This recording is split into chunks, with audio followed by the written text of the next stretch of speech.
Fala pessoal, e aí, tudo bem? Ó, chegamos a mais uma aula. Hoje nós começamos a aula de Wyckoff, um dos teóricos mais importantes, o meu predileto, obviamente. E eu acho que o mais resistente aí a esta era de pregões eletrônicos, algoritmos. Eu defendo muito a tese de Wyckoff nos dias de hoje. É óbvio que ela requer algumas adaptações, né? Aliás, muita coisa do que nós construímos para este projeto Descomplica é sob a ótica de que, se o Wyckoff estivesse vivo, o que ele estaria utilizando em termos de ferramentaria, em termos de recursos técnicos, plataformas e coisas do tipo.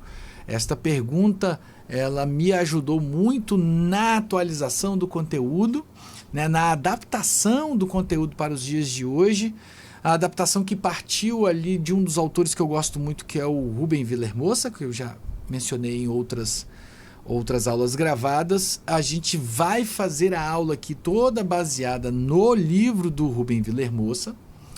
E aqui o objetivo destas aulas, serão 3 aulas de Wyckoff, nós vamos trazer a essência da teoria, tá? E nas aulas ao vivo, nós vamos então utilizar as ferramentas atuais e vamos fazer toda a adaptação. Mas para que a gente aprenda a forma adaptada, é preciso que antes nós conheçamos toda a fundação, toda a tese, toda a teoria do Wyckoff em detalhes, tá bom? Eu tenho certeza que vocês vão gostar muito. Da forma como foi concebida, né, da forma como está no primeiro livro do Vilermoça, ainda tem muita utilidade, mas vocês vão ver que depois, quando a gente acrescentar aqui, por exemplo, o volume profile para identificar as regiões de estrutura, quando a gente começar a olhar para as estruturas com formatos em diagonal, né, seja para cima ou seja para baixo, vocês vão ver que vai abrir muito a cabeça de vocês. São movimentos mais recorrentes nos dias de hoje, mas isso é um papo para as nossas aulas ao vivo. Vamos agora aqui aos estudos da teoria de Wyckoff, como ele a concebeu. Vamos lá, pessoal. Vamos aqui então já recorrer aos slides. Teoria de Wyckoff, parte 1, certo? Deixa eu fazer um ajuste aqui rapidamente.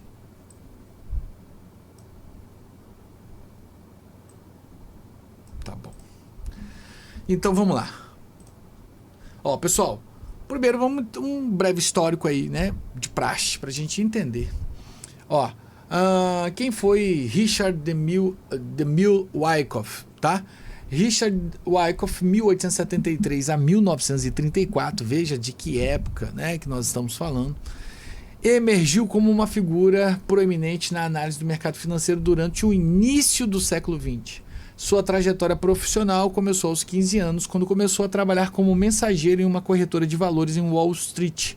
Esta experiência proporcionou-lhe precocemente uma visão privilegiada das operações internacionais do mercado de ações, lançando as bases para o desenvolvimento de sua teoria abrangente. Wyckoff ascendeu rapidamente, tornando-se um corretor de sucesso e posteriormente o proprietário de sua própria corretora. Durante sua carreira, ele examinou meticulosamente os padrões de comportamento do mercado e dos operadores bem-sucedidos, aqui em especial Jesse Livermore, tá? Ele era um observador, um fã ali do Jesse Livermore, que foi um dos maiores especuladores, né? Sintetizando essas observações em um conjunto consistente de princípios e técnicas. Ele também fundou, né, e escrevia a revista ali, The Magazine of Wall Street. Eu coloquei alguns exemplares ali e olha o que eu coloquei aqui, galera. Vai que vocês consigam. Eu não consegui, não tentei mais também, mas alguém colocou todas as edições aqui, ó, e eu acredito, né, que clicando aqui, ó, teria acesso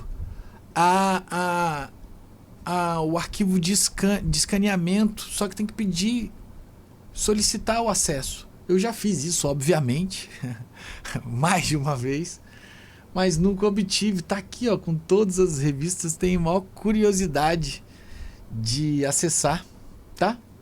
Tá aí, deixei aí para vocês, caso alguém consiga. Vamos seguindo. Fundamentos conceituais da teoria de Wyckoff, tá? Tudo vai obedecer estes princípios, tá? A teoria de Wyckoff é fundamentada em várias premissas fundamentais que formam a base de sua abordagem e análise de mercado. Primeira teoria, primeira coisa que ele teorizou, o conceito de homem composto, né? The Composite Man, tá? Ele foi criado por Richard Wyckoff como uma forma de personificar e entender o comportamento coletivo das grandes instituições, dos traders profissionais que movem o mercado. Compreender e antecipar as ações destes operadores é crucial para o sucesso no mercado, tá? E aqui estão principais pontos. Veja, ele trata, são os caras, a Anna Collins chama de insiders, os caras que têm alguma informação privilegiada, né? Enfim, são os profissionais do mercado, os grandes profissionais, as grandes instituições. Para você não ficar procurando A, B, C ou D, né? Ele entende isso como uma força compradora e uma força vendedora do chamado smart money, do dinheiro inteligente, dos grandes profissionais. Então, ele meio que sintetizou tudo isso em duas forças, né? Um smart money, né, uma força vendedora, e um smart money, uma força compradora. Nós estamos falando de brigas de grandes players institucionais que podem estar em parceria ou não, enfim, não nos interessa. A gente tem este conceito do Wyckoff para caracterizar ali o homem composto, tá? Então, o Composite Man é uma entidade fictícia que representa a ação coletiva de grandes players do mercado, bancos, fundos, traders institucionais. Seu principal objetivo é acumular ou distribuir grandes quantidades de ativos sem afetar drasticamente os preços. Isto é muito importante, pessoal. Ó, prestem atenção aqui. Qual era o maior problema? Qual era a dor destes players no seu dia a dia, na sua atuação no mercado financeiro? Qual é? Ter liquidez para as suas pretensões. Se eu pretendo comprar, não é pouco, é muito, é muito. E eu não posso comprar como uma pessoa física, uma pessoa comum faz. Basta um clique. Vou lá, 10 contratos, clico. Eles precisam comprar milhares de contratos, milhares de papéis de ações.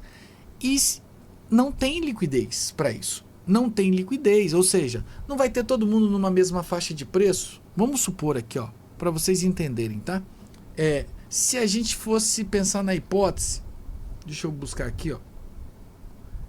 Se a gente fosse pensar na hipótese, vou só agora por enquanto conversar, depois eu vou desenhar alguma coisa. Se a gente fosse pensar na hipótese que o JP Morgan já sabia dessas informações da China, que a China aumentou muito a sua balança comercial e o PIB veio acima do projetado, 5,4. Vamos supor que, não por informação privilegiada, vamos supor que isso não existisse, mas ali acompanhando os dados da China, foi, cara, com esses números aqui de vendas, de não sei o que, o PIB da China vai passar de 5. Olha, isso supõe aqui que a China vai ter uma balança comercial melhorada, etc. Enfim, por N fatores, ele acreditava de que, cara, a China vai apresentar resultados ótimos, isso vai impulsionar Vale, eu preciso começar a comprar Vale agora. Quanto que eu quero comprar de Vale? Eu quero comprar uma posição de Vale em, sei lá, vou chutar aqui qualquer preço, 200 milhões de reais, né? Sei lá, 500 milhões de reais em cotas, em ações da Vale. Se eu fizer isso em um clique, não tem. Não tem pessoas para vender esta quantidade de ações ali naquele nível de preço. Então, esta agressão, esta ação de urgência de comprar esta quantidade deslocaria o preço, porque se aqui, ó, vamos supor, no 40 vai ter lá, sei lá, 10 mil ações, ele não consegue comprar a R$ 40 tudo que ele quer. Então vai para o próximo nível, que é o 41 centavo, R$ 40,01. Aí ali vai ter 5 mil contratos, 5 mil ações à venda, de oferta à venda.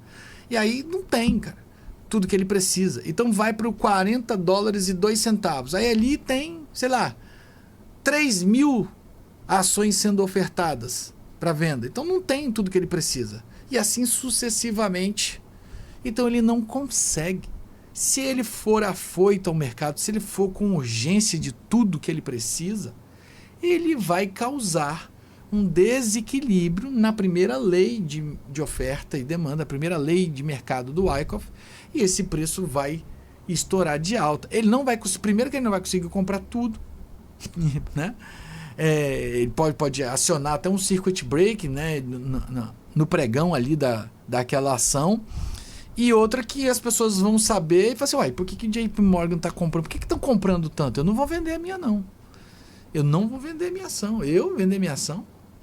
Entendeu? Ninguém vai querer vender. E toda negociação é um match entre compradores e vendedores. Para o JP Morgan comprar, tem que ter gente para vender.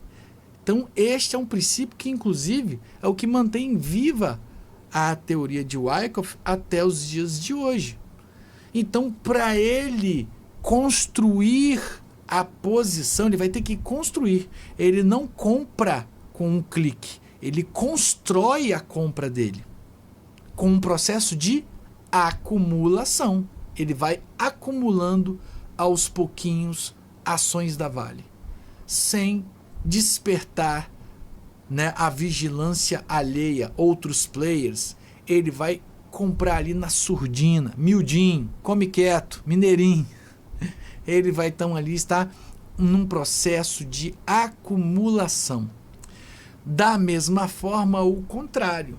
Por algum motivo, ele identificou de que, olha, eu estou carregando, sei lá, qualquer empresa aí, por muito tempo, já tem um bom lucro e eu preciso vender. Só que eu tenho tantos lotes que se eu der um clique, o mercado desaba, entra em circuit break, o pregão é parado. Então, o que ele precisa fazer? Vende um pouquinho aqui, vende um pouquinho ali, sem deslocar o preço, porque também, se ele vender tudo de uma vez, o preço vai caindo, ele vai vendendo cada vez pior, e aí o lucro dele vai indo embora. Então, ele tem que vender de uma forma, né, meticulosa, parcial, todo dia um pouquinho, de forma que ele distribua as ações que ele acumulou. E aí ele precisa da contraparte, da liquidez. Tá bom? Então veja, o objetivo principal desses players é acumular contratos, né, ou ações, né, acumular, fazer processos onde eles acumulam e processos onde eles distribuem. Então, acumular quando algo está muito desvalorizado, muito lá embaixo, eles começam a comprar na surdina para que o preço não suba, e aí vão acumulando de pouquinho em pouquinho, vão acumulando, e aí beleza, o preço sobe, ganha uma nova tendência, todo mundo identifica assim, rapaz, agora a oportunidade do momento é Vale. Aí, pum, o preço começa a subir, chegou lá em cima, já tem uma valorização ótima, já tem um ótimo dinheiro, já um ótimo lucro, melhor dizendo, para quem comprou lá no fundo. E aí a hora que vão chegando os atrasados, os desinformados, os leigos, vão dizer, agora vou comprar Vale, que Vale vai estourar e tal. Tava bom para comprar a 40, não para comprar a 80. Não, mas Vale vai a 200. Será? É nessa hora que ele vai vender para esses empolgados, para essas pessoas leigas. Então, o preço chega lá em cima, já tem um nível de lucro que ele julga bom, e ele vai realizar. Para ele realizar, ele precisa vender o que ele tem para então apurar, virar dinheiro no bolso dele. E aí ele não pode vender tudo num cliquezinho como você faz. Então ele tem que distribuir aos pouquinhos. Entende? Esta é a dor, esta é a problemática de players institucionais. Eu não consigo comprar tudo de forma tão simples como você compra.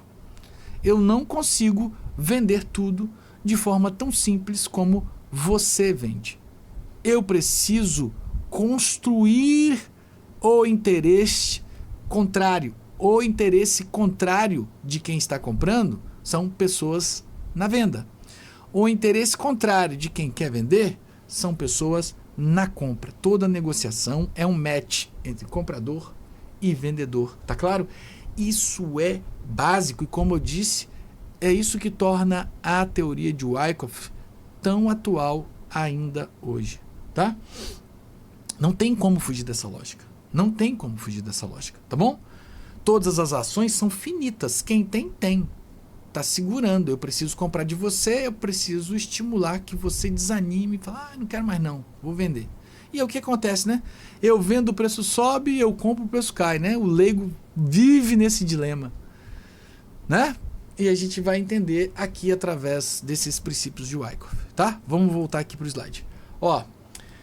Então, o princípio do homem composto é acumular e distribuir, né, conforme a gente colocou, sem afetar drasticamente os preços, né, a variação dos preços, sem provocar altas nem quedas, né, utilizando-se de táticas para esconder suas verdadeiras intenções, tira proveito das emoções de massa, medo e ganância, cria movimentos falsos para enganar a maioria dos traders em busca de liquidez, exatamente como falamos, né? Então veja, se eu quero comprar, eu vou construir um cenário muito pessimista, para que as pessoas queiram vender as suas ações. Já se eu quero vender, eu vou criar um cenário muito otimista, para que as pessoas queiram comprar aquilo que eu já comprei antecipadamente. E agora eu quero vender. Tá bom? Beleza? A gente vai olhar para estes fenômenos como estruturas. Tá bom? Os players vão montar estruturas de compra e de venda. Estruturas de compra, acumulações. Estruturas de vendas, distribuições, tá bom? Depois tem as reacumulações e redistribuições. Nós teremos uma aula específica para falar das reacumulações, redistribuições, tá bom? Vamos seguindo. Bom, então, primeira lei fundamental de Wyckoff, muito fácil de assimilar, né, de entender, que é a lei da oferta e da demanda, né? Quando a oferta é maior que a demanda, a pressão vendedora faz o preço cair, né? A gente pode usar aí a lei de oferta e demanda tradicional de qualquer mercado, né? A gente estava falando lá atrás de trigo, lá quando estava falando do surgimento dos contratos futuros. Por exemplo, quando há uma super safra, tem um aumento da oferta, o preço cai, fica muito baratinho, né? Aqui no Brasil, por exemplo, se a gente levar isso, eu já vi algumas coisas, tipo tomate. Você vê produtor, quando dá uma super safra de tomate, os caras jogam fora para poder manipular o preço. Tá tão barato que eles jogam fora, porque eles têm um custo de frete muito forte, etc, etc.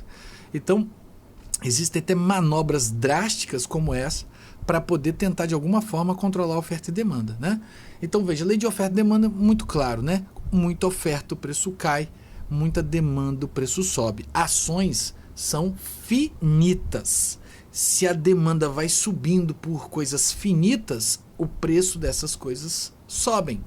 Tá bom? Uma ação é algo finito. Tudo que é finito e tem um aumento de demanda, a gente vê o preço subir. É o que acontece com o Bitcoin. O Bitcoin é finito.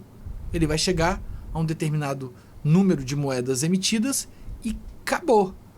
E aí, toda vez que a gente vê um aumento de demanda, um aumento pelo interesse na compra da moeda, isso é demanda, a gente vai ver então o preço subindo, tá bom? Beleza? Vamos à segunda, lei de causa e efeito. É importantíssimo. Este, em princípio, sugere que os movimentos de preço são precedidos por períodos de acumulação causa, que resultam em tendências subsequentes, efeitos. A magnitude da causa é proporcional à magnitude do efeito resultante. Como assim, Léo? Ficou até muito rebuscado, né? Podia até dar uma mexidinha, mas vamos explicar aqui. Pessoal, prestem atenção. Todo movimento de tendência é precedido por uma consolidação. Todo movimento de tendência é precedido por um movimento de consolidação. Este movimento de consolidação é a causa do efeito tendência. Toda tendência é um efeito. Efeito de quê? De uma consolidação. Então, consolidação é a causa. Essa é a relação de causa e efeito. Alguém sabe de alguma coisa e está vendo uma oportunidade em uma determinada ação que está muito barata, né, por algum tipo de análise que eles fizeram, alguma informação de bastidores, enfim, não interessa. E ele vai construir a sua posição. Ele vai montar uma estrutura, tá certo? E depois, quando as pessoas perceberem aquilo que ele já percebeu antecipadamente, o preço tende a ganhar uma tendência de alta, ele está acumulado, ele está cheio daquelas ações, e o efeito de tendência é causado pela acumulação, pela estrutura, pela consolidação. Então, ela é a causa da tendência. Efeito, tendência. Então, efeito é tendência, causa é consolidação. Todo movimento de tendência é precedido por uma consolidação, causa. Certo? Beleza? Pessoal, ó, e aí até isso vai de encontro com a teoria de Dow. Quer ver, ó? Ó, vamos lá, só para a gente entender aqui, ó. O Dow teorizou o seguinte: o mercado tem 3 características básicas: ou está em movimento de baixa, ou está em movimento de alta, ou está em um movimento de lateralização. São essas 3 condições básicas do Charles Dow, na teoria de Charles Dow. Aqui, o que o Wyckoff trouxe a ideia? Qual a ideia que ele trouxe? Que toda tendência é motivada por uma consolidação. Toda consolidação resulta em um movimento de tendência. Ou melhor, toda tendência é antecipada, antecipada por uma consolidação, né? A gente vai trabalhar muito com essa leitura todos os dias nas salas, tá? A gente vai sempre pensar no seguinte: se a gente vai ter aí um dado econômico saindo, alguma coisa importante para a semana, o mercado vai se preparar para isso. Então, né, vamos colocar aí, vai sair o CPI na quarta-feira. O mercado já desde a sexta, ó, já começa a montar um range. Aí sai o CPI, dependendo de como for o resultado, o preço estoura, né? Se o resultado for ruim, a gente vai ter um movimento contrário, tá? Mas saiba, toda tendência é precedida por uma consolidação. Beleza? Essa é a segunda lei do Wyckoff, de causa e efeito. Vamos seguindo. Ó, lei do esforço versus resultado. O Wyckoff propôs... Não, agora não. Desculpa, atualização de software aqui do tablet, bem na hora. O Wyckoff propôs que a análise da relação entre volume, esforço e a mudança de preço resultado pode fornecer insights importantes sobre a força subjacente de um movimento de mercado e rastrear as intenções dos players. Veja, importantíssimo é a análise de VSA. A análise de VSA aplicada dentro das estruturas, tá bom? Não tem como a gente fazer uma avaliação daquilo que está acontecendo na consolidação sem uma leitura de VSA. Então a gente vai ver que tem alguns eventos específicos que a gente precisa ficar de olho no indicador de volume, tá? A gente vai ter que ficar de olho no indicador de volume, tá bom? Ele vai confirmar, validar os movimentos dentro da estrutura, tá bom? Então, VSA, aquilo que nós falamos lá na introdução da análise técnica, aqui vai ser muito importante, beleza? Vamos seguindo.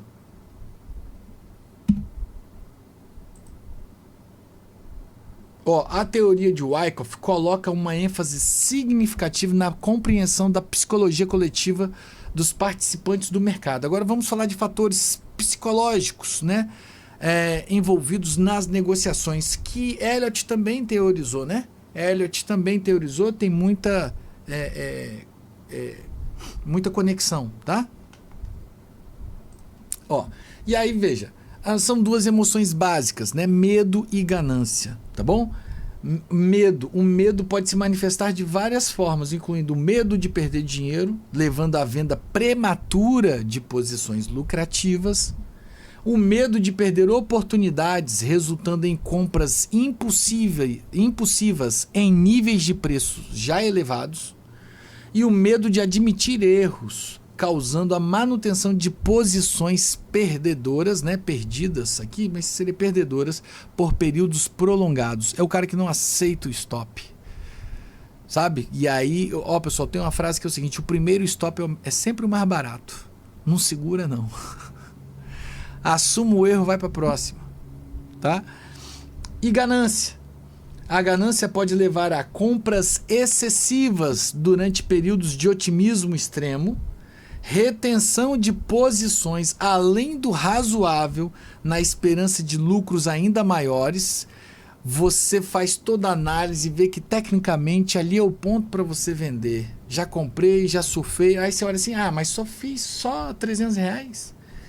Ah, não. Pô, não vale a pena. Aí você segura esses R$300, vai virar 100, ou às vezes volta tudo lá no seu ponto de entrada, porque você segurou excessivamente uma operação lucrativa, tá? Na esperança que ela pudesse trazer lucros maiores. A alavancagem excessiva para maximizar os retornos potenciais.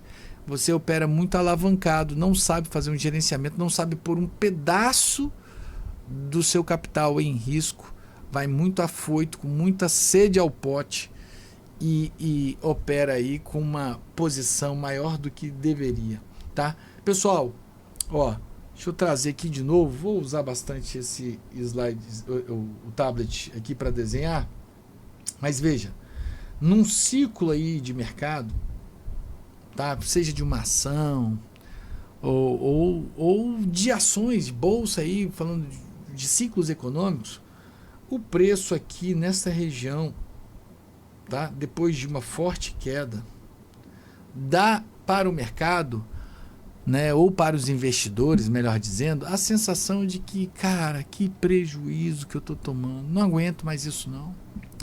Caramba, comprei lá o Bitcoin lá, ó, em 50 mil, todo mundo falou que ia para 100.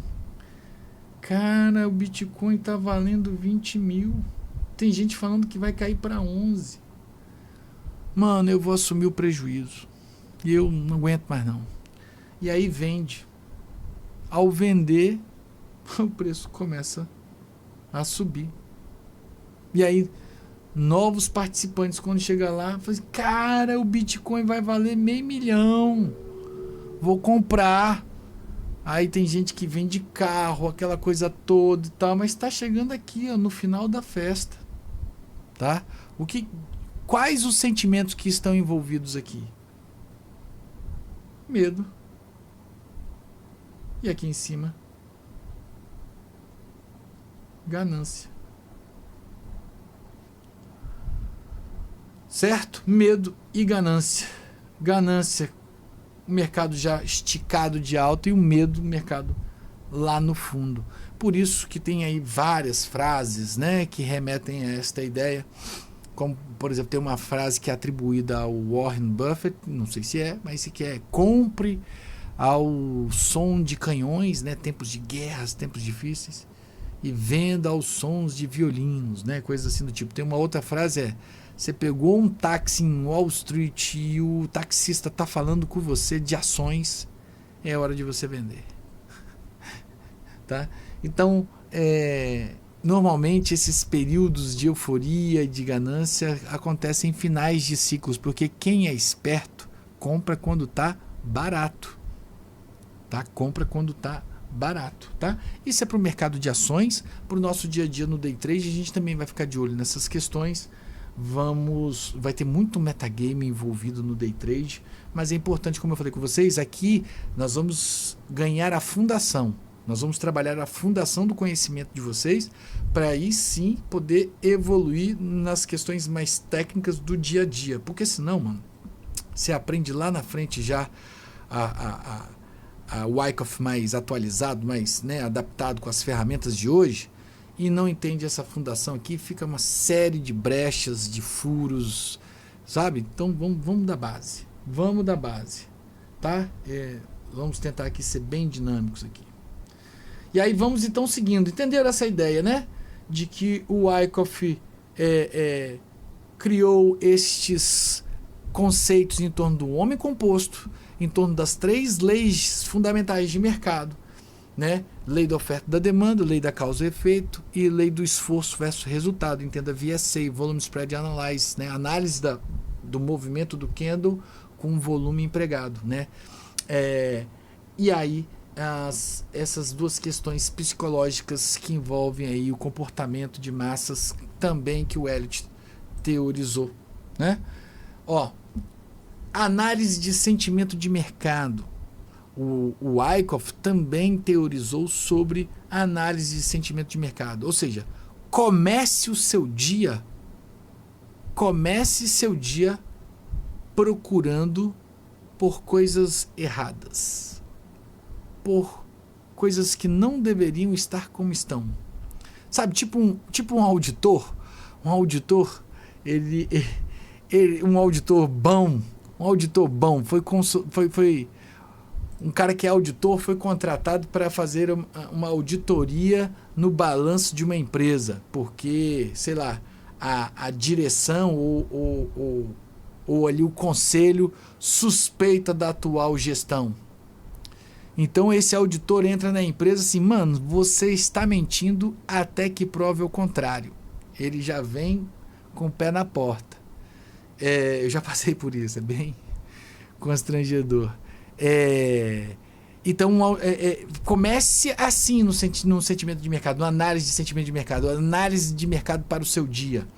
O Wyckoff enfatizou a importância de avaliar o sentimento do mercado procurando coisas estranhas, divergências, armadilhas. Então veja, divergências de preço e volume, identificando discrepâncias entre preço e volume que pode indicar mudanças no sentimento. Opa, deixa eu voltar aqui. Tá, então primeira coisa, procurar divergências, e aí principalmente divergências em fractais grandes, 60 minutos. O que está acontecendo nos 60 minutos? Olha para o 15. O preço está consolidado? Está consolidado, tem aumento de volume em quais pontos dessa consolidação? Nos topos, nos fundos? Qual é o resultado proveniente desse aumento de interesse, aumento de volume? É para resultar num avanço de barreiras ou é para resultar numa confirmação desta barreira, para empurrar o preço de volta para o centro das negociações, né? O preço está subindo aí sem volume, né? O preço está caindo sem volume. Como é que tem sido a variação nos últimos dias? Pequenininhas, grandes, está variando o quê? 0,20, 0,17 ou não, está variando 0,75, 1,20. Entendeu? Como é que está esse negócio? Então, comece desta forma o seu dia. A análise de amplitude de mercado. Basicamente esse mercado está comprado de forma demasiada, ou seja, sobrecomprado, esse mercado está vendido de forma demasiada, ou seja, sobrevendido, há quantos dias está caindo? Há quantos dias está comprando? Está subindo? Sabe? Importantíssimo ter estudos de ações líderes. Opa, quais são as ações mais importantes para o Ibovespa? Ou quais são as ações mais importantes lá no S&P 500? Está muito claro agora, por exemplo, no S&P 500. As Big Techs, as grandes empresas de tecnologia estão com toda a força de atração dos investidores. Então, operar o S&P 500, contrato futuro e o Nasdaq, é bom olhar as ações com maior volume de negociação? É bom olhar, por exemplo, a NVIDIA. Teve dias que a NVIDIA ditou o movimento do S&P 500. Uma única ação. Tá? Então, este tipo de estudo é importantíssimo. Tá? Reações do mercado. Avalia como o mercado reage a notícias e dados. Tá? E não as notícias em si. Não é para você ser impactado pela notícia e você reagir à notícia e você tirar conclusões quanto à notícia. É você observar como o mercado reagiu, como o preço balançou com esta notícia. Cara, isso aqui é uma notícia péssima e o preço não caiu. Uai, isso aqui, cara, deveria criar euforia, o mercado ser muito comprado. E o mercado não subiu. Então, avalie como o mercado reage às notícias e dados macroeconômicos e não às notícias e dados em si. Tá? Então, ele traz isso para a galera ficar de olho, desconfie. Comece desconfiando. Basicamente é isso, análise de sentimento de mercado. A gente vai aprofundar, né? Isso aqui é com viés, né? Vamos entender a época, com viés muito voltado ali à análise técnica, né? Dos gráficos, que tinha os gráficos de fechamentos e tal. Hoje a gente tem um monte de ferramentas, desde o Twitter, desde papers de grandes instituições financeiras, né? Tudo muito rápido, imediato. Agenda econômica, como o preço reage, o fluxo de ordens ali em tempo real no pregão eletrônico. Então nós temos essas ferramentas, nós vamos ficar muito de olho, tá? Vamos ficar muito de olho nessas questões. Vamos seguindo. Agora prestem atenção, advertências. Tem essas advertências no livro do Vilermoça e eu aprofundei, eu quis trazer mais. O mercado financeiro é extremamente dinâmico devido à interação constante entre seus participantes, compradores ou vendedores, tornando ineficazes abordagens fixas para interpretar o contexto de mercado, ou seja, padrões. Padrãozinho, desenhozinho, né? Essas figurinhas, essas coisas, tá? Por isso, seria um erro utilizar modelos ou sistemas fixos para tentar ler o contexto do mercado, tá bom? Nós vamos aprender uma estrutura de acumulação, uma estrutura de distribuição, mas vocês vão ver que ao longo do dia nós temos que ter a expertise ali, a vivência, para poder entender que às vezes faltou uma etapa, faltou um processo, nenhuma estrutura é igual a outra, tá? Nenhuma estrutura é igual a outra. A gente precisa partir de um ponto, né? Que são essas estruturas didáticas clássicas, mas no nosso dia a dia nós não veremos as estruturas tão bonitinhas como aqui na apresentação, como no livro do Vilermoça também e tal. A metodologia de Wyckoff propõe uma abordagem flexível na análise devido à impossibilidade de o preço desenvolver estruturas idênticas duas vezes. Esta flexibilidade é equilibrada por elementos fixos, os princípios, como eventos e fases de desenvolvimento das estruturas que garantem objetivos na leitura de mercado. Basicamente é o seguinte, mano, a gente vai entender que o mercado, né? O mercado está consolidado para ganhar uma tendência e essa consolidação pode ser dissecada em fases, que os movimentos dentro das fases não serão iguais entre duas acumulações, entre duas estruturas, mas tem alguns movimentos chaves que a gente precisa perceber, tá bom? Então, as fases decorrem de formas diferentes, mas você precisa enxergá-las acontecendo, tá? Beleza? Então é isso que ele quer dizer aí. Os esquemas, né, ou as estruturas, é porque a tradução está em espanhol o livro. As estruturas de acumulação e distribuição são fundamentais na metodologia de Wyckoff, oferecendo visão geral da dinâmica dos preços sob essas premissas. Vamos ao que interessa, vamos tomar uma aguinha. Não que isso não seja importante, é muito importante ficar de olho.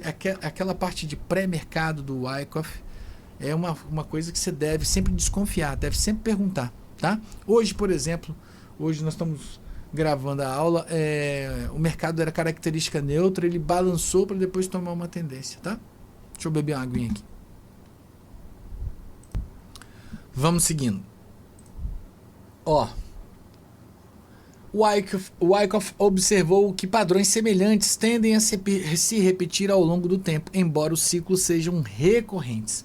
Eles não são idênticos em duração ou magnitude, mas têm características similares, tá?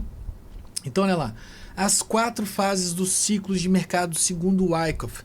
Lembra que o Elliott teorizou sobre o mercado sobe em 5 ondas e corrige em 3 ondas, né? O ciclo 5-3, né? Beleza? O Wyckoff teorizou de uma forma um pouquinho diferente, mas percebeu que o mercado tá aí, ó. Primeiro, o mercado passa por um processo de acumulação. Depois ele entra em tendência, chamado de markup, né? Mercado para cima, até que ele entra num momento de distribuição, né? Momento de distribuição, num período de distribuição, e aí depois o mercado cai, chamado markdown, tá? Ou seja, mercado consolida, sobe, consolida, cai. Beleza? Só para efeito aqui da teoria, mas depois vocês vão ver, a gente vai falar das reacumulações e redistribuições, que o mercado também pode criar um novo estágio. Então, antes dele distribuir, ele faz uma nova acumulação. Então, assim, ó, fez uma estrutura de acumulação, subiu, faz uma outra estrutura, sobe, aí faz a distribuição, depois uma outra distribuição, tá? Mas, em princípio, o que vale para nós é que antes de um movimento de tendência, um markup ou um markdown, o mercado consolida. Que é para os grandes players que mandam no mercado poder construir as suas posições. Tá bom?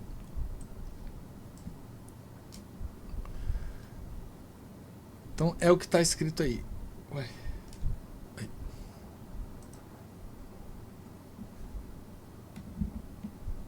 Então, ó, fase de acumulação, markup, preço sobe, né? Depois aqui, fase de distribuição, né? Os preços sobrecomprados, né? Aí o preço cai. Então, muito barato, estrutura, sobe. Muito caro, estrutura, cai. Beleza? Agora sim, vamos começar a entrar na coisa. Ó, tudo aqui foi retirado do livro. Deixa eu recorrer ao Kindle.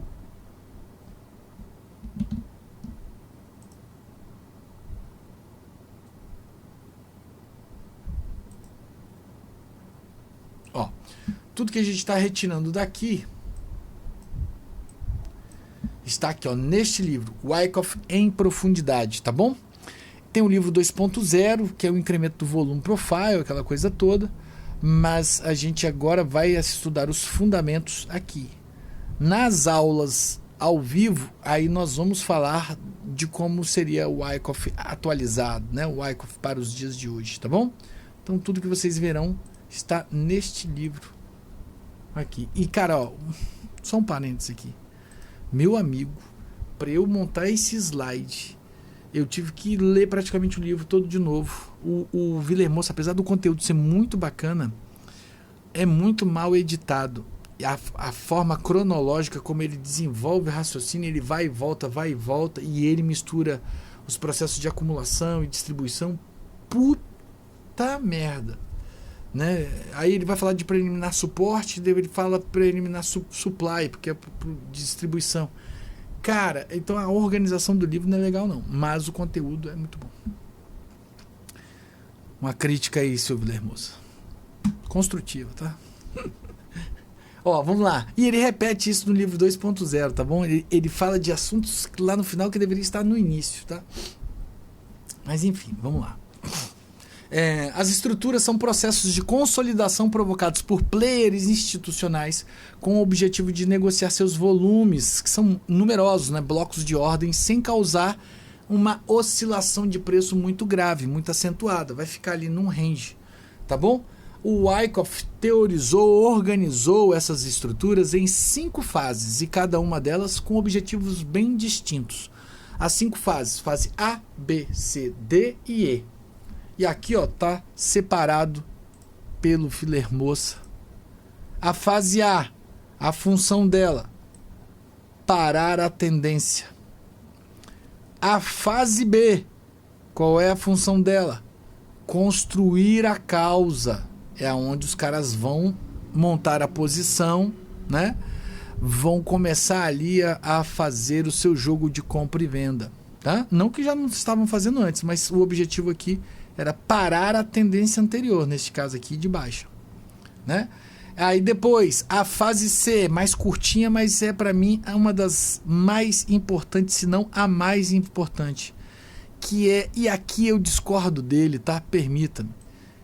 Avaliar a força contrária, mas além disso, e está contida no texto também, além disso, é a última grande busca por liquidez, é a armadilha, é aonde ele vai atrair a maior parte na contraparte, né? A maior parte de lotes que ele precisa para comprar, ele precisa atrair pessoas para vender. É nesta armadilha aí, ó, que ele consegue muitos lotes, tanto aqui embaixo quanto aqui em cima. E a gente já vai falar disso. Cara, é uma estratégia fantástica, tá? Porque ao renovar fundo aqui, ó, as pessoas vão querer vender e o que ele quer é comprar. E aí as pessoas que venderam vão colocar um monte de lotes de compra aqui em cima, que são os seus stops. Quando o preço chegar lá, a gente vai ter a força do oponente a favor e o preço vai embora, né? É como eu brinco, é como no judô. O judô é o chamado caminho suave, é usar a força do oponente. Este momento aqui é exatamente isso. Bom, enfim, a gente vai entrar em detalhes. Mas voltando para vocês entenderem agora. Ó, pessoal, volta e meia a gente vai fazer analogias, né? Para vocês entenderem os conceitos. Então, fase A, freia a tendência. Fase B, constrói a causa. Fase C, testa a parte contrária e é também a grande armadilha, né? Depois de entender que ele domina o mercado, ele faz a grande armadilha. A fase D é o início da tendência, né? E a fase E é a confirmação. O mercado está do lado de fora da estrutura, agora o trem vai. Tá aqui, ó, a estrutura. Deixa eu botar aqui em azul. A fase E é o final. Agora o trem deslancha. Agora vai. Tá? Então, essas são as funções de cada fase. Beleza? Vamos seguindo? Ó, então tá aqui, ó. Estrutura de acumulação clássica. Nós vamos agora falar de cada fase e de cada evento dentro dessas fases, tá? Nada aqui é por acaso. Beleza, pessoal? Nada aqui é por acaso. Vamos entender isso aí. Ó, e uma coisa, tá? Não precisa ficar na intenção de decorar isso aqui, não. Os nomezinhos de cada fase e tudo mais. Se quiser, beleza. Mas não precisa, não. A gente precisa entender o conceito da coisa, né? Pelo menos algumas fases a gente precisa entender assim no detalhe, mas de forma geral, tá? Não é uma obrigação, tá? Beleza? E como eu falei com vocês, é uma teoria que na prática a gente vai ver de formas muito variadas, tá? Às vezes não fica completa, às vezes falta pedaço, mas a essência dela está contida nas estruturas. Então vamos lá, ó. Fase A, parando a tendência, tá? Então o preço vinha em tendência aqui, ó. Ó, o preço vinha em tendência, vinha caindo. E aí, qual é o primeiro movimento que nós temos de parada de tendência? É o que chamamos de preliminar suporte. Entra volume, o preço dá uma corrigidinha. Aumenta o volume, o preço dá uma corrigidinha. Aumenta volume, o preço dá uma corrigidinha. Eu esqueci de pôr uma imagem aqui, deixa eu recorrer ela aqui,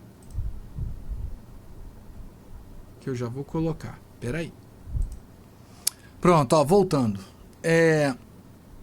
Veja, a gente acrescentou essa imagem aqui, ó. Nós estávamos falando do quê? Do processo de preliminar suportes, que são os primeiros movimentos de frear a tendência, de parar o movimento, tá, pessoal?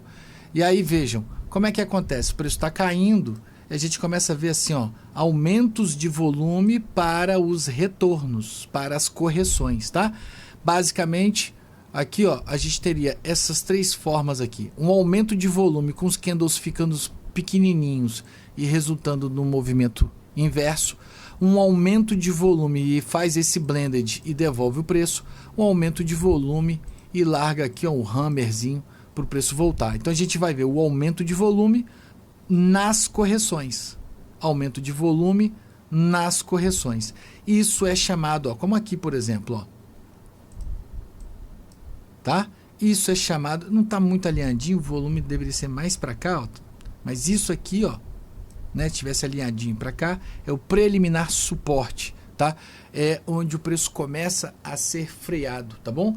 Então é o primeiro evento do método de Wyckoff na fase A, que aparece para iniciar a parada da tendência anterior. Qual? Desta aqui, né?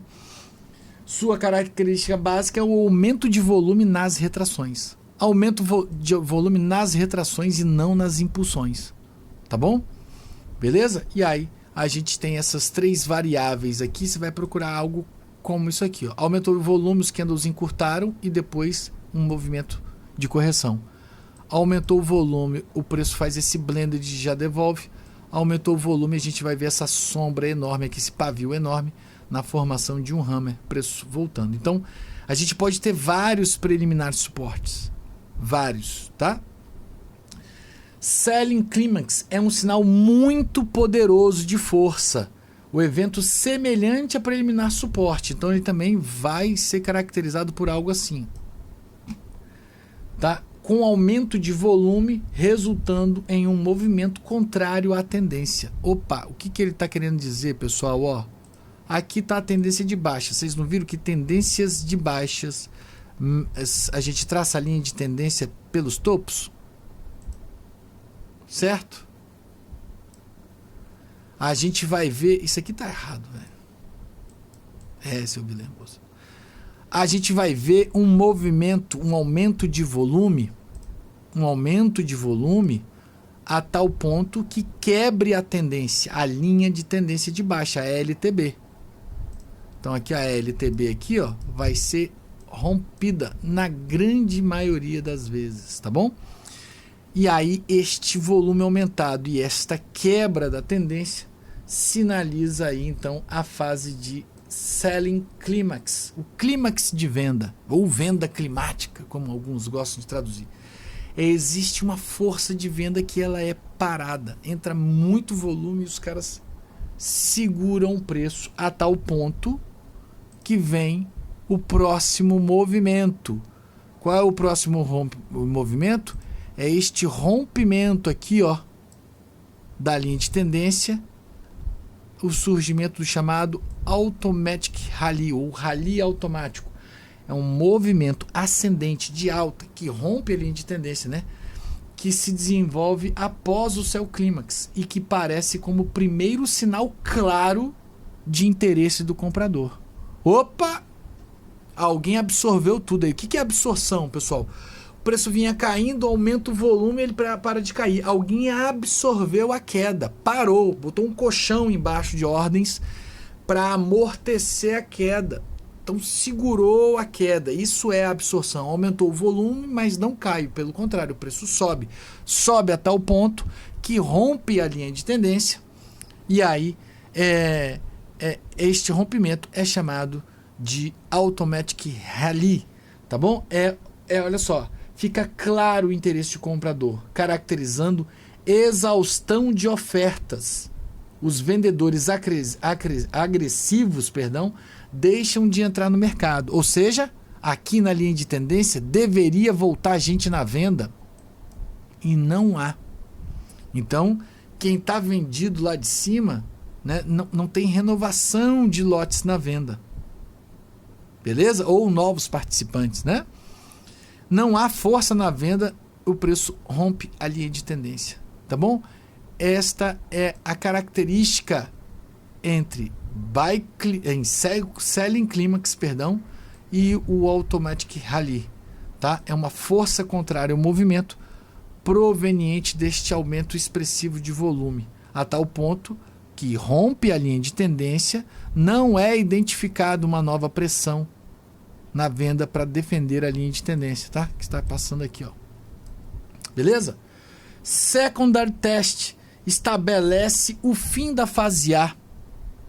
Estabelece o fim da fase A de volume baixo, sem força para renovar fundo. Nos dá a indicação do que esperar daqui para frente. Como assim, Léo? Uai. Ó, presta atenção, pessoal.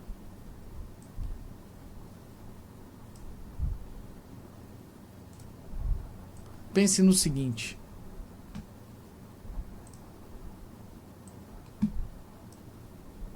Pense no seguinte, ó. O preço vinha caindo e aí tinha uma linha de tendência. Tá certo? Rompeu. Deixa eu fazer menor. Deixa eu fazer menor aqui, peraí. Porcaria. O ST, ele é a prova de que a tendência morreu. Então tinha uma tendência de baixa, uma linha de tendência. Ao romper, o preço poderia renovar novo fundo e essa linha de tendência será atualizada aqui, como nós vimos lá nos estudos de introdução à análise técnica, né? Só que não tem essa força. Não existe esta força. E ele para no meio do movimento. Para aqui. Então, como está ali no texto, ó, nos dá a indicação do que esperar para agora em diante, né? De agora em diante, confirmando a passagem de um contexto de tendência de baixa para um contexto de lateralização. E morreu, vai ficar todo mundo de fora do mercado, né? Então veja, a tendência morreu, diminui o número de participantes, diminui o número de volume, todo mundo cruza os braços para entender o que está acontecendo. Eu estou fazendo aqui de linguagens, tentando brincar um pouco para ver se fica de fácil compreensão. Mas a partir daí, a gente tem aqui o fim da tendência.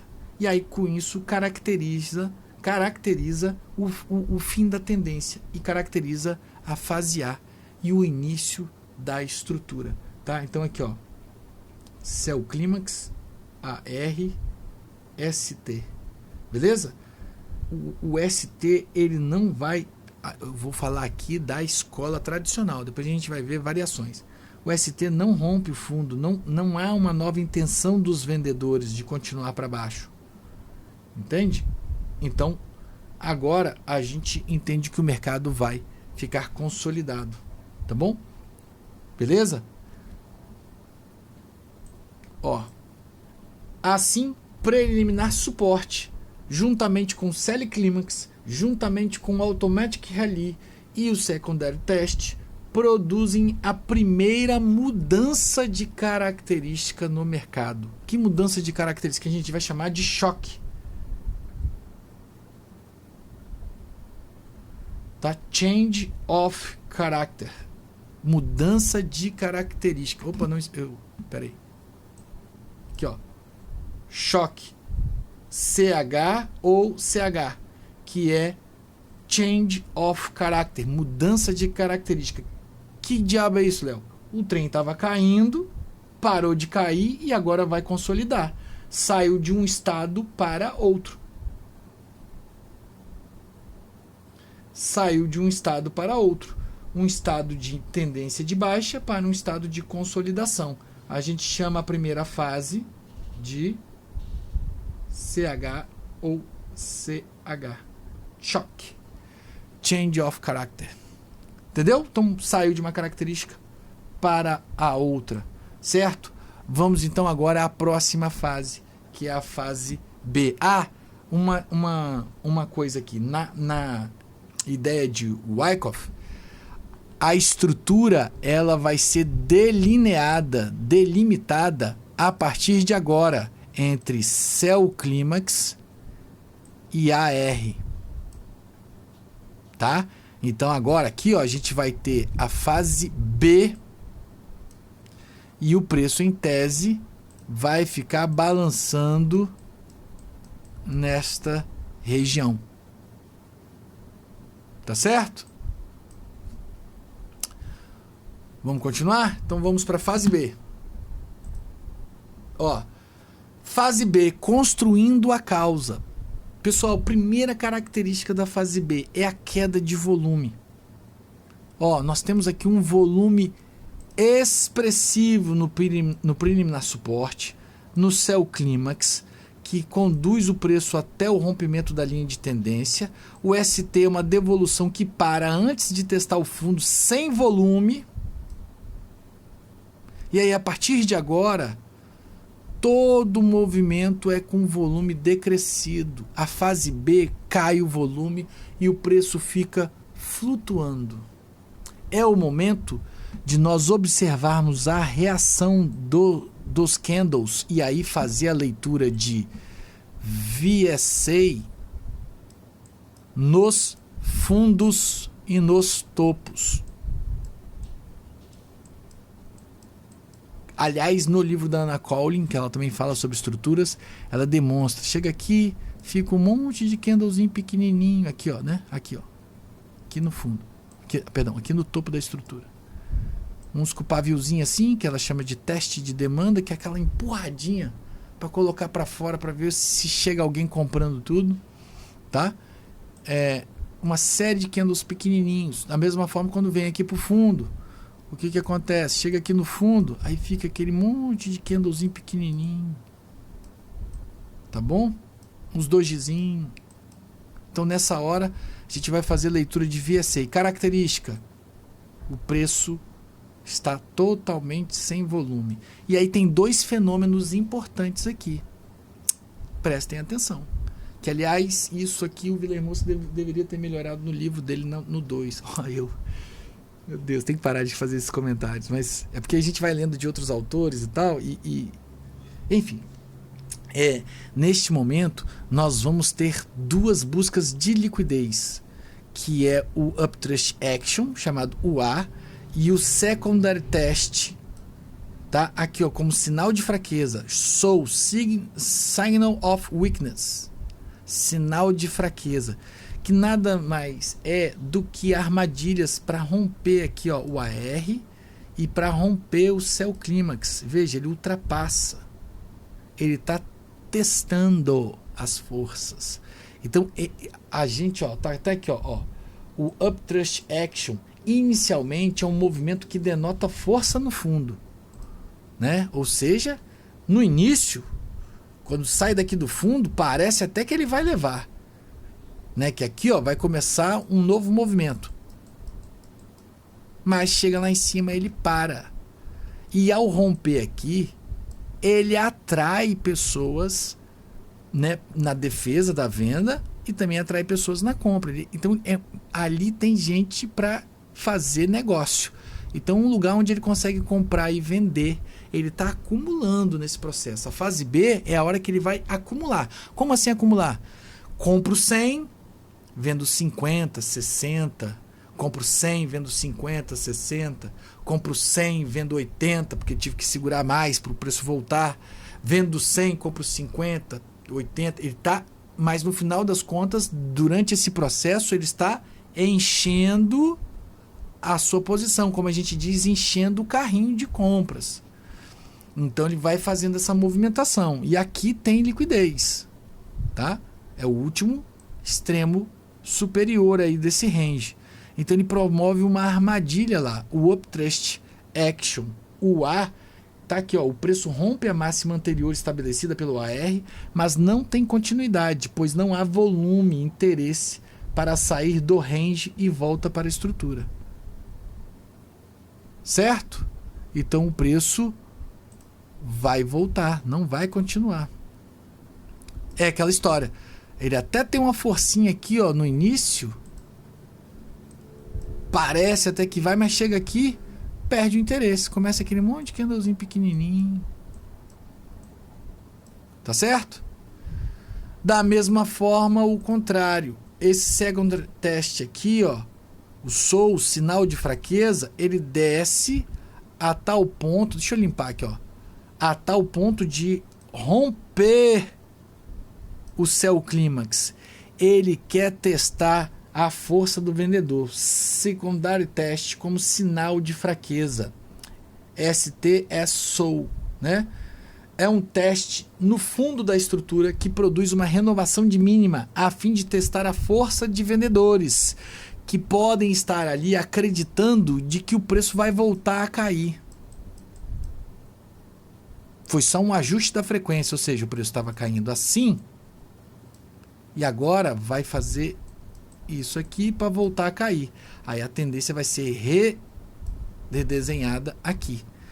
Então, ele quer testar quem acredita nessa hipótese, né, de um novo movimento de baixa, que vai continuar caindo o preço.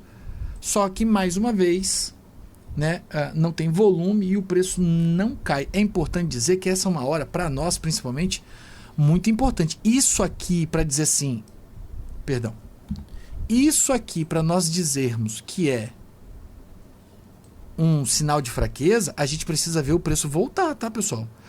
Chegou aqui, você fala, sinal de fraqueza, vou comprar, vou pegar aqui e fazer uns scalpzinhos no fundo. Mano, isso aqui tem que estar... Você só vai dizer que isso aqui é um secondary test com sinal de fraqueza depois que ele voltar para dentro da estrutura, testar para dentro da estrutura e voltar para dentro. Aí você vai dizer, lá atrás era um second test com sinal de fraqueza. Não é na hora que está acontecendo, não. É um depois, fique esperto com isso. Porque como é que eu vou saber? É porque não é para saber na hora, é para saber depois que volta. Então lá em cima era um Uptrust Action. Aqui foi e voltou para dentro do canal, testou e devolveu. Tá, então aquilo ali que aconteceu antes era um sinal de fraqueza. Então tem que maturar isso. Tem que deixar o preço correr para você dizer, tá, entendi. Ou se ele deixar alguma representação de VSA aqui, você pode estar de repente procurando alguma operaçãozinha. O que é importante é que tem que ter pouquinho volume, pouco volume. Fase B é pouco volume, certo? Estes testes na fase B são uma avaliação das forças nos extremos da consolidação. Momento importante para estudos de VSA, análise de volume e o spread, tá? Para nós pequenos, é o momento de avaliar quem tem o controle do mercado. Quem é que está controlando esse mercado, manipulando? É a força compradora ou é a força vendedora? Se os traders profissionais têm interesse de girar o mercado, ou seja, de girar na compra, né? Porque o preço estava caindo. Então, quando a gente fala giro, é subida, né? Ou se eles vão querer ter certeza... O quê? Se os traders profissionais têm interesse de girar o mercado, eles vão querer ter certeza de que a oferta foi eliminada ou absorvida antes de iniciar o movimento de alta. Ou seja, se eu vou sair comprando, apostando no movimento de alta, eu quero antes ter certeza de que essa força na venda está se esvaindo, está se acabando. Por quê? Na hora que eu chegar aqui, ó, essa aqui é uma região de resistência. É uma região, então eu vou ter que gastar muito para tomar aqui, ó. Tá certo? Então ele quer testar isso. Se aqui tá fraco, opa, não tem tanta gente pensando em venda, então talvez não defenda tanto quando o preço chegar lá em cima. Se não é queda, é de alta. Se não tá caindo, tá subindo. Entende? Então uma forma dele testar se vai ter gente aqui é entendendo se aparece gente vendendo, porque isso aqui seria um pivô de baixa. Foi lá, voltou para cair. A renovação da mínima aqui, pivô de baixa.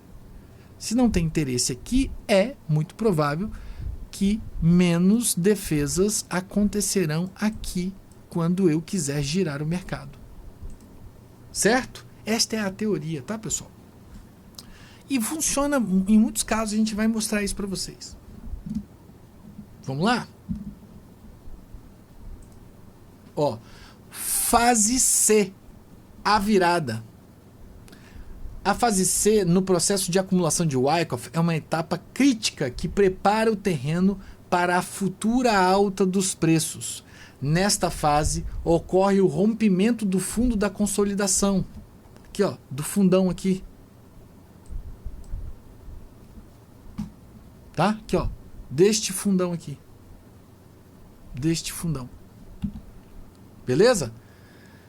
O spring é o elemento que faz esse rompimento. E agora atenção, porque isso carece de uma leitura específica. E danadinho do Villermoz poderia ter trabalhado isso de forma... É o momento de shakeout. É o momento de atração. Aí aqui, por que eu estou falando isso? Pô, Léo, como é que você tem tanta segurança para falar disso? Por exemplo, eu vou usar aqui, estou usando como referência o Mark Douglas. O Mark Douglas tem uma explicação sobre lógica de mercado incrível. É aqui que ele vai fazer o seguinte: ele vai atrair os curiosos, os desinformados na venda forte, pesado. Ele, o player que estava comprando, ou o homem composto, quando eu falar ele, estou falando do homem composto, a força compradora vai entrar forte e criar um movimento de shake out, de balançar, a sacudida, como é nos livros em espanhol. E este movimento ele chama de spring. Spring nada mais é, pessoal, do que mola. A mola, ela é apertada, ou seja, há uma pressão de venda onde todo mundo fala assim: meu Deus do céu, isso vai desmoronar. E aí você que estava segurando o prejuízo lá de Bitcoin, comprei o Bitcoin, Bitcoin comprei em 50, Bitcoin tá valendo 20. Meu Deus. Aí o Silicon Valley Bank quebra.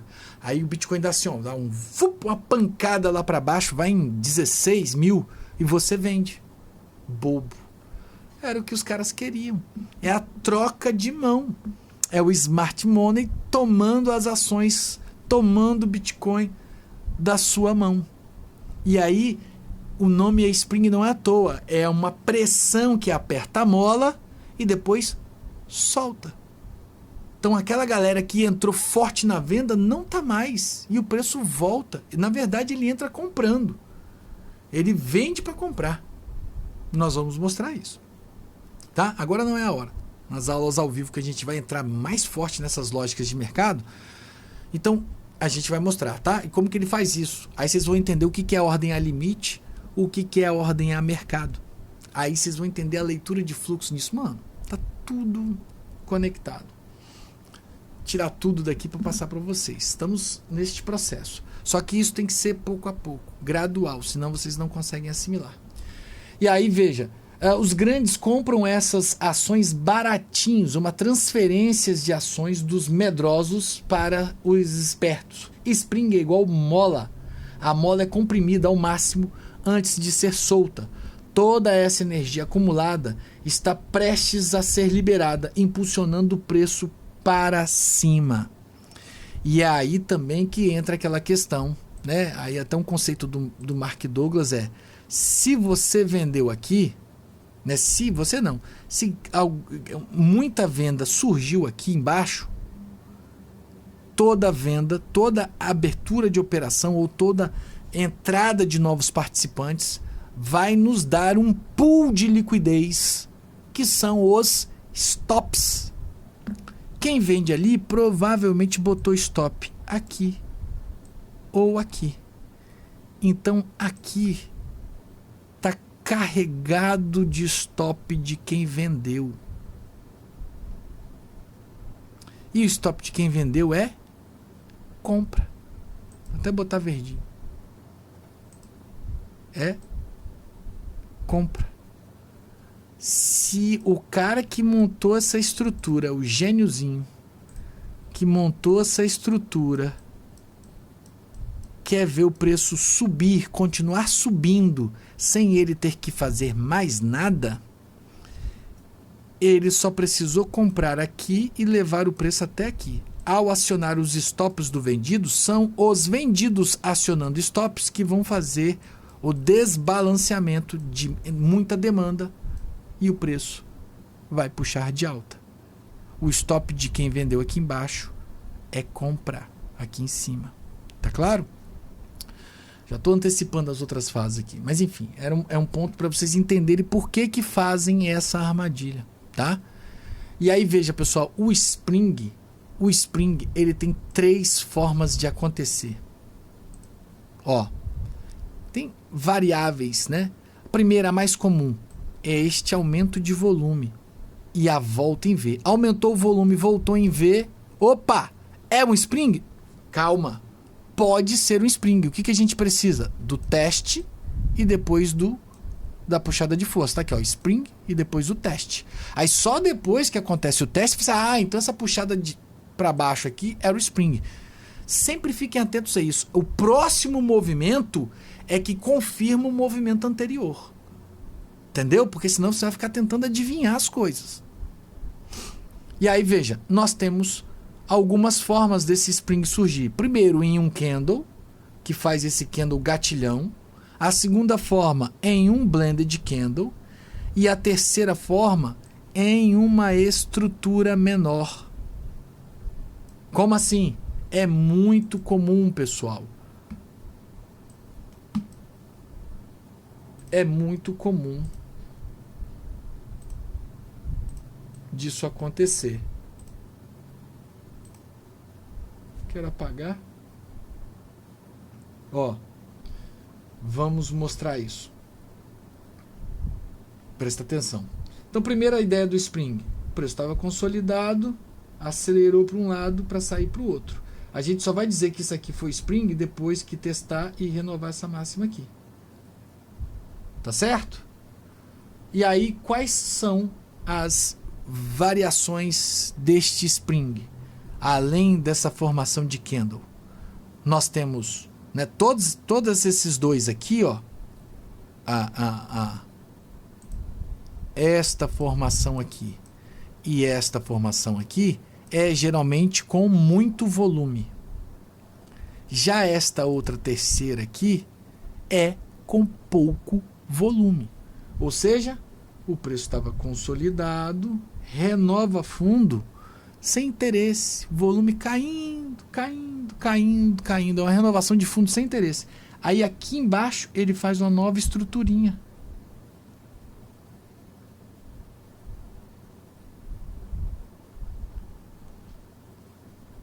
Tá certo? Opa, peraí.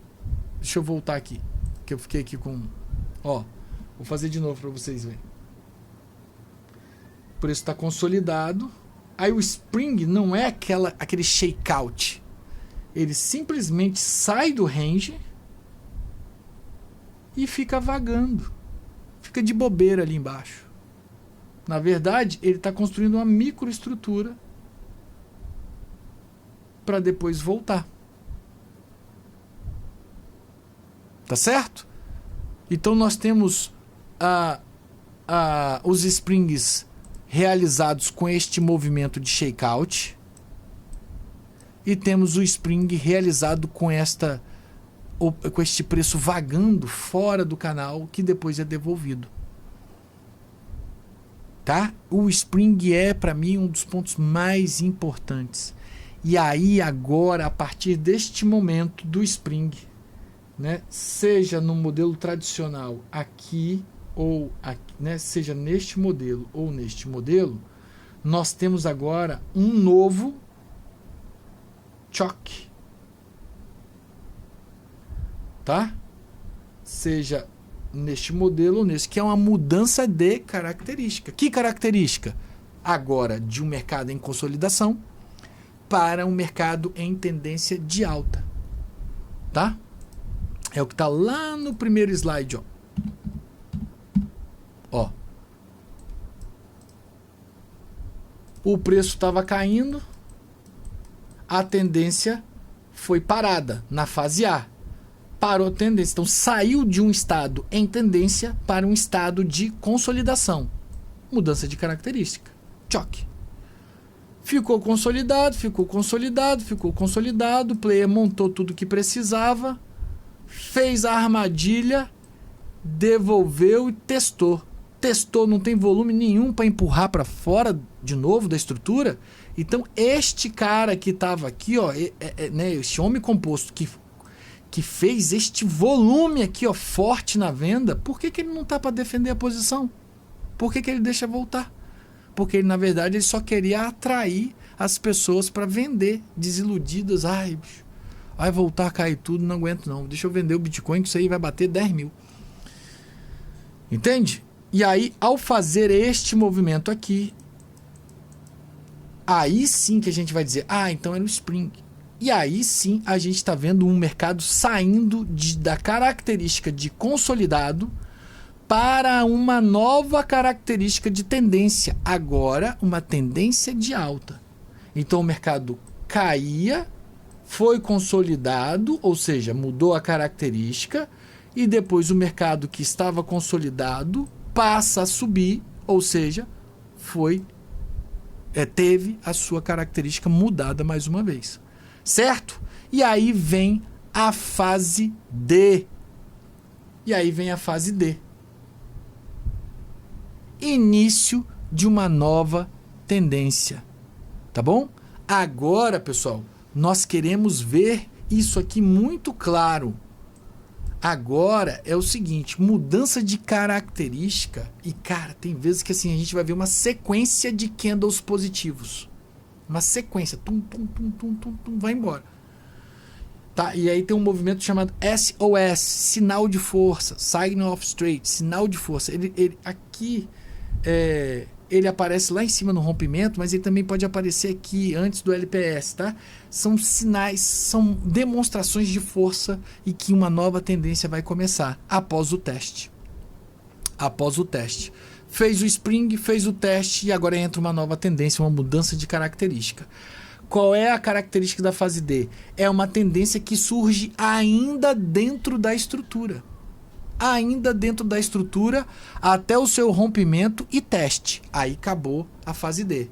Então a fase D consiste no surgimento de uma nova tendência e uma nova mudança de característica do mercado, de consolidado para um mercado em tendência ascendente, porém ainda dentro da estrutura. SOS é um dos movimentos mais importantes. São os sinais de força, movimento de alta gerado após o evento de teste, após aqui, o testezinho da fase C, que consegue renovar máximas com bom volume e bom spread, VSA, são candles fortes, de força. Agora aqui, a análise de VSA tem que ficar muito clara. Volumes expressivos nos movimentos de alta, volumes baixos ou inexpressivos nos movimentos de queda. Certo? Beleza?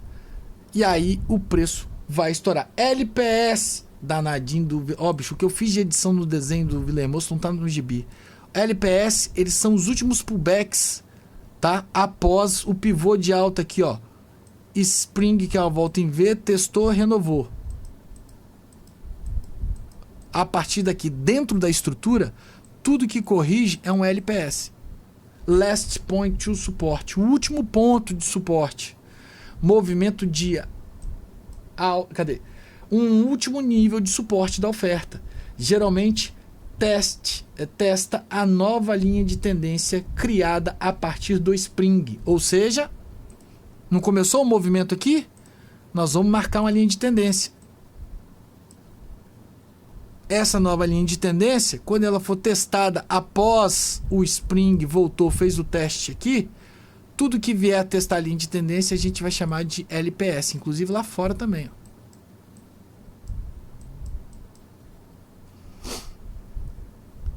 Certo? E aí são os níveis de suportes baseados na nova tendência criada que vão ser testados e precisa ter pouco volume. Mano, agora o preço, agora assim, quem tá no comando são os compradores. Agora é taca-lhe pau. Por isso que tem os SOS, os sinais de força. O principal sinal de força, ele vai ser visto aqui, ó, no estouro do creek.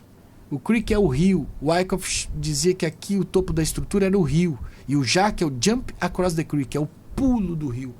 É o movimento que estoura toda a estrutura. Este aqui é o sinal de força SOS mais importante. É a hora que os caras vão botar para arrebentar mesmo, porque vai estar acionando os stops da galera. Tá? Lembra que a gente falou? Quem vendeu no Spring tá com stop aí para cima. Quem vendeu o Spring, ó, o preço consolidou, avançou, os bobos venderam aqui. Quem vendeu, na verdade, é o cara da compra. Ele faz a armadilha. E aí o preço toca de alta. Cara, quem vendeu aqui, tá com os stops aqui, ó. Por que neste momento da ruptura aqui, ó, é um SOS, um sinal de força? Porque é o stop da galera. Você vai ver o volume aumentado quando rompe essa região. Tá? É um sinal de força no rompimento da estrutura, já usando a força do adversário, que deixou um monte de ordem de stop ali. Como diz o Mark Douglas, é uma piscina de liquidez, é um pool de ordens a favor da minha intenção. Eu, comprador, eu, força compradora, que girei o mercado. Tô cheio de gente que vai me ajudar lá em cima, porque o stop de quem caiu na minha armadilha aqui embaixo é compra. Certo? Beleza? E aí o BU Backup é a última grande reação da força, ficou um Gzinho aqui, da força vendedora antes do mercado de touros começar, antes, né, da tendência de alta. É aqui, ó, é a última tentativa do vendedor de tentar segurar o busão. É a última tentativa do vendedor segurar o ônibus sem freio. É quando ele tenta empurrar o preço e o preço trava lá no topo da estrutura. Tá bom? E aí, ao renovar máxima, depois do Jack, é um novo SOS, um novo sinal de força. Cara, a gente vai ver isso muito claro, tá? Que estoura o preço e vai. Tá? E aí é a última fase. É a fase E. Mercado em tendência de alta confirmado. Tá bom? É a fase onde a gente tem o primeiro pivô de alta fora da estrutura. Tá? Porque este aqui ainda está vindo dentro da estrutura.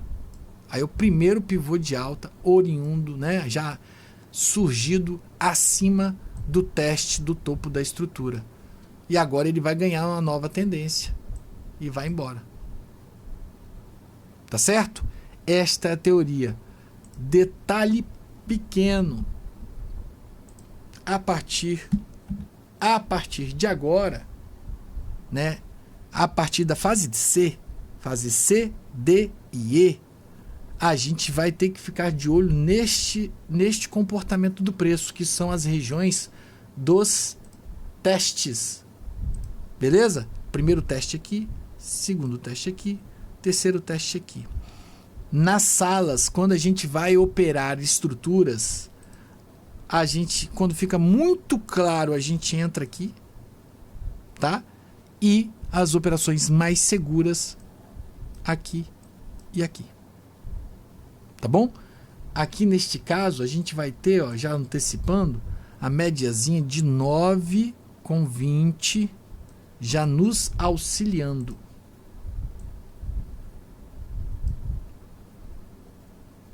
Tá bom? E aí vai ter o IFR na posição correta. Beleza? Quem já operou comigo já viu a gente fazer isso de montão, né? E aqui, ó, a formação clássica de VSA, né?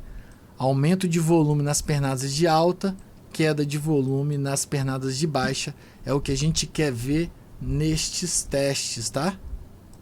Tem que ficar muito claro a tendência de alta, que é teste com redução de volume. Beleza, pessoal? Esta é a clássica estrutura de acumulação. Beleza? Esta é a clássica estrutura de acumulação. Por que eu estou dizendo isso? Porque nós vamos atualizar isso. Mas é importante que vocês entendam toda a parte conceitual da coisa, toda a teoria, para depois irmos adiante, tá? Um último detalhe para a gente finalizar esta aula é a primeira parte do Wyckoff, tá? A gente vai ter a distribuição, tá? O mercado vinha subindo, subindo, subindo, trava, faz uma armadilha lá em cima e cai. É muito similar ao movimento de acumulação, mas tem algumas variáveiszinhas aqui. E aí a gente deixou para uma próxima aula, tá? Que vai ser muito mais rápida do que essa, porque é muito parecido com o que tem aí de distribuição. E aí depois nós vamos para as reacumulações e redistribuições, que fazem aquele formato. O preço vinha caindo, aí acumulou, fez a armadilha, tocou de alta, só que ele faz uma nova parada, um stop and go. O mercado tem esse termo, é muito utilizado, tá, pessoal? E aí o preço vai. Aí sim, depois ele é distribuído. Aí isso aqui, ó, é uma reacumulação, tá bom? Então aqui, ó, uma acumulação e aqui uma reacumulação. Certo, galera? Então, até a próxima aula. Valeu, gente. Ah, pessoal, eu voltei aqui a aula porque a gente falou das estruturas, e aí mencionei o Bitcoin. Por que não mostrar, né? Vamos lá, BTC, USDT.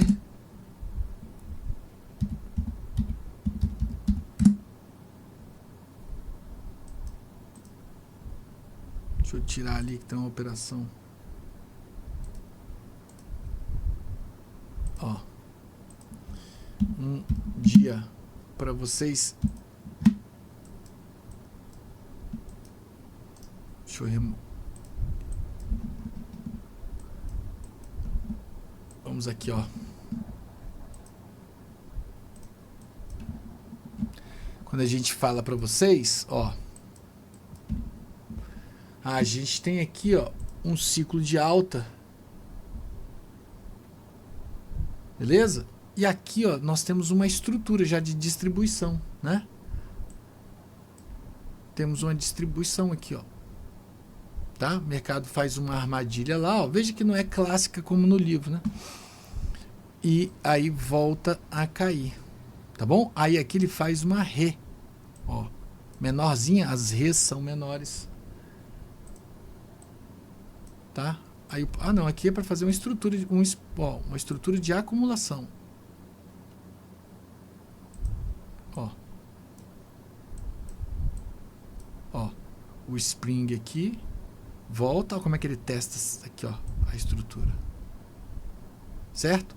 Essa aqui, ó, é o esse aqui, ó, é o Uptrust Action, tá? Porque a gente tem aqui, ó. Ó que legal, ó. Pronto. Vamos fazer aqui de novo, tudo zero, ó. Ó que legal aqui, ó. Ó, o aumento de volume aqui, ó. Aumento de volume. Sell Climax, né? Beleza? ARST. AR. Aí tem que ter o UA, que é aquele Upthrust Action. É o rompimento do AR. Aí depois tem que ter o rompimento do Cell Climax, que é o SOL. ST é SOL. Depois tem que ter o Spring.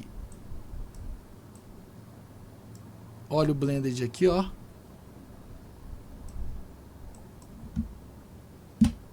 E aí veja, ó. Deixa eu até botar aqui a linha aqui, ó. Ó.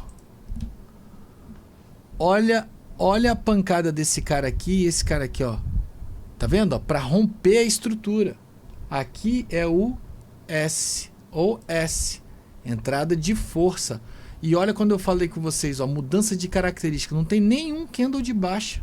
Tomou e foi embora. Tum, tum, tum, tum, tum, tum, tum, tum, tum, foi embora. Sabe? Foi embora. Cadê o vendedor que estava vendendo aqui? Por que ele não está mais aqui? E aí faz o BU backup lá, ó, que é o último testezinho para tentar voltar. Certo? Tá aí a estruturinha. A gente vai ver bastante. Tá bom? Beleza? É isso. Valeu, gente.